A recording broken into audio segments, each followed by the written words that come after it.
المنتخبات العربية سقطت كأوراق الأشجار في هذه النسخة التي سميناها نسخة المفاجآت، لكن هناك واقعية من المنتخبات تطورت وعملت وتعرف كيف تتعامل مع الظروف في إفريقيا. أولا النهارده لك كابتن يوسف وليك يا أمين، وبعدين الإنسان بيتعلم، الدرس قاسي. أنا الخروج بالنسبة لي للمنتخب المغرب في هذا الدور مفاجأة كبيرة، يعني هي تاني أكبر مفاجأة في البطولة بعد خروج السنغال. في ماذا فشل المنتخب المغربي في هذه المباراة كابتن؟ اولا انا ما كنتش يعني قلت هيتاثر بغياب زياشي وبوفال، بس مش لهذه الدرجه. ثانيا هو لم يستغل فرصه. المشكله دي يا امين عندكم في منتخب المغرب من كاس العالم، بتجيلكوا فرص وما بتسجلوش.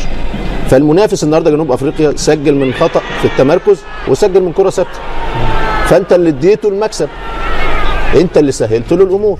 جالك ضربه جزاء ضيعتها. حكيمي اوعى تزعل، حكيمي نجم المنتخب المغربي الاول، صحيح الاول، وتحمل مسؤوليه انه ياخد ضربه جزاء عادي. كله بيضيع ضربه جزاء اكيد، بلاتيني، مارادونا، كله، وقدم مجهود كبير. جابها اليمين دي واخدها زي القطر، شمال رايح طالع رايح طالع، فعادي ممكن في بعض الاحيان بتحصل.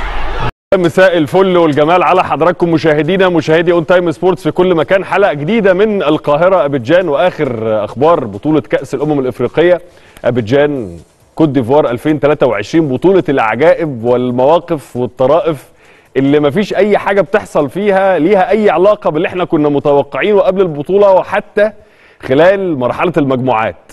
بعد ما السنغال ودعت امبارح قدام كوت ديفوار في لقاء ماراثوني بالنسبه للافيال، لسه من ثواني ماتش خلص يا جماعه ولسه ما خلص. اعتقد ان الماتش خلاص خلص او لسه في الثواني الاخيره، بس خلاص اعتبروه خلص. يعني المغرب في مفاجاه من الطراز الاول، مفاجاه مدويه بتخرج امام جنوب افريقيا، مش عشان جنوب افريقيا فرقه قليله ولا منتخب قليل، ولكن لان